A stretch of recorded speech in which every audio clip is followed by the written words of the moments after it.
نبی اکرم صلی اللہ علیہ وسلم کی چہیتی ہے لاڈلی ہے نا، چہیتی ہے لاڈلی ہے نا، اور سب سے چھوٹی بیٹی ہے. ان کے تعلق سے آتا ہے کہ جب پانی نکالتی تھی تو بغل میں باگرے آ گئے. پانی نکالنے سے ایکسٹریم محنت لگتی ہے نا اندر سے، تو گاٹھیں آ جاتی ہیں. وہ گاٹھیں آ گئی تھی تکلیف کی وجہ سے، اوور ویٹ ہونے کی وجہ سے گاٹھیں آ گئی تھی. تو علی رضی اللہ عنہ ایک مرتبہ غلام آئے تھے، اللہ کے رسول بانٹ رہے تھے. کہا اپنے والد سے جا کے بولو ایک بار کچھ غلام تم بھی لے لو ایک آدھ غلام، تاکہ یہ پانی وغیرہ کا کام کر لیں گے نا.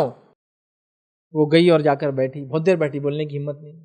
پھر اللہ کے رسول نے پوچھا کیا بات ہے فاطمہ؟ وہ کہا آپ کے پاس غلام آئے ہوئے ہیں، سوچا کہ مانگ لوں ایک.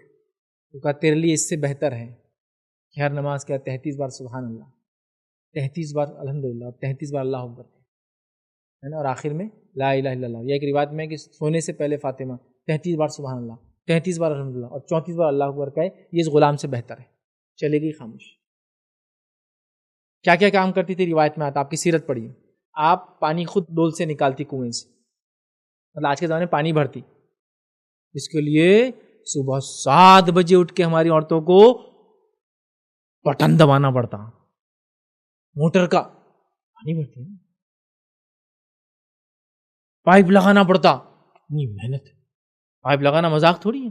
کتنی کلو کیلوریز کی انرجی ویسٹ ہوتی ہے اس میں بیچاری عورتوں. یہ بھی تو ہے. تو پانی بھرتی، اس کے بعد چکی خود چلاتی، آٹا پیستی، اناج جو آتا اس کو خود پیستی، گھر میں گرنی تھی. آج ہماری عورتوں کو کتنی مشقت کرنا پڑتی، چکی والے کو 5 روپے کلو سے آٹا پسا کے لانا پڑتا. کیا محنت ہے نا.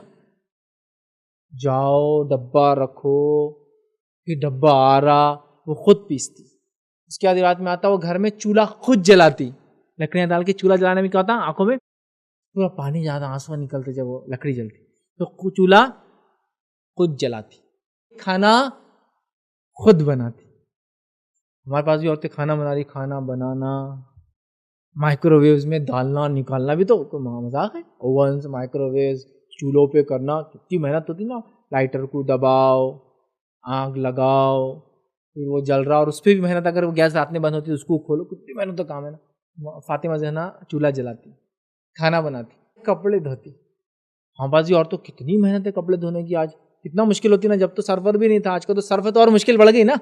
جب آسانی تھی مگر سرف کی تو کتنی مشکل ہوتی ہے ان کو بیچاروں کو. سرف ڈالو، پھر وہ عورتیں جن کے پاس واشنگ مشین ہے جو کپڑے خود دھوتی، تو اور ٹینشن کتنا زیادہ ہوتا نا. واشنگ مشین کو سرف ڈالو، پروگرام سیٹ کرو، انگلیاں کتنی تھکتی اس کے اندر، اور پھر جا کے بیٹھ جاؤ 2 گھنٹے بعد وہ نکال کے سکھا کے رکھ دینے والی کا. اتنی محنت کر رہی ہے بیچاریاں.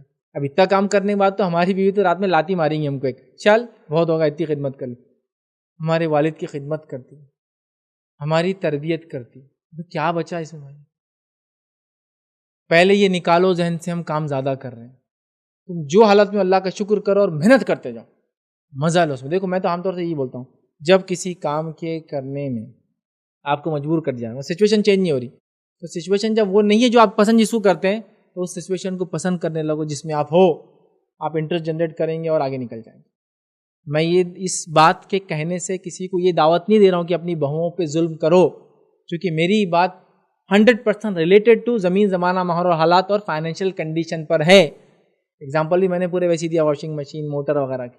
لیکن کسی کی مالی حیثیت الگ ہوں گی، زمین زمانہ بدل جائیں گا. افریقہ کی حالت الگ ہے تو امریکہ کی حالت الگ ہے، تو یورپ کی حالت الگ ہے، سعودی کی حالت الگ ہے، گلف کی حالت الگ ہے، تو انڈیا کی حالت الگ ہے، تو بنگلہ دیش کی حالت اس سے بھی الگ ہے. زمین زمان حالات ماحول معاشرہ اور اس کے فائنینشیل کنڈیشن پہ ڈیپینڈ ہے میرا جاب. تو اس سماج میں ان حالات میں عورتیں کتنا کام کرتی اتنا کام کرنا تو آپ کو لازم ہے. علماء کے فتوی یہ ہے کتنا کام کرے اتنا، جتنا اس زمین زمان حالات میں اور آپ کے قسم کے لوگ کام کرتے ہیں اتنا تو ضروری ہے کرنا آپ کو. لیکن دنیا کی سب سے افضل عورتوں میں سے ایک عورت اور جنت کی سردار جو ہوں گی عورتوں کی، وہ تو اتنا کام کرتی تھی، اس لیے میں نے ان کا ایگزامپل دے کے ریلیٹ کیا. تو کوئی نہ کرے فیض بھائی نے بول دیا واشنگ مشین نکالو تو روز کپڑے دھوئیں گی، اب ساس ایسا نہیں بول سکتی اس کو، یہ پھر ظلم ہو جائیں.